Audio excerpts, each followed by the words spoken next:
আফগানিস্তান এই প্রথমবারের মতো এমন সব সামরিক শক্তির সামনে এনে পুরো বিশ্বকে যেন হতবাক করে দিয়েছে। এতদিন যেসব প্রযুক্তি আর যুদ্ধযান শুধু আমেরিকার হাতেই দেখা যেত, সেগুলো এখন আফগানদের হাতেও আছে। এটা কেউ কল্পনাও করেনি। আর আজ হঠাৎ করেই সেগুলো একসাথে সামনে আসতেই আন্তর্জাতিক মহলে প্রশ্ন উঠেছে, এত ছোট একটি দেশ এত বড় সামরিক শক্তি ধরে রাখলো কিভাবে। প্যারেডের শুরুতেই তারা বের করেছে অ্যাম্ফিবিয়াস ভেহিকলগুলো। সাধারণ দেশের হাতে তো দূরের কথা, এতদিন আন্তর্জাতিক মহলে এসব যান দেখা যেত মূলত মার্কিন সেনাদের কাছেই। এই যানগুলো পানি আর মাটি দুই জায়গাতেই অবিশ্বাস্য গতিতে চলতে পারে। সমুদ্রের ঢেউ ভেদ করে ৪৫ কিলোমিটার গতিতে এগিয়ে যেতে পারে, আর মাটিতে ঘন্টায় প্রায় ৭০ কিলোমিটার বেগে চলতে সক্ষম। এর ভেতরে ১২ জন সৈন্য বসতে পারে।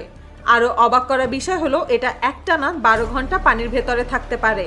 এমন ক্ষমতা সাধারণত আমেরিকা, রাশিয়া আর চীনের কাছেই দেখা যায়। আফগানিস্তান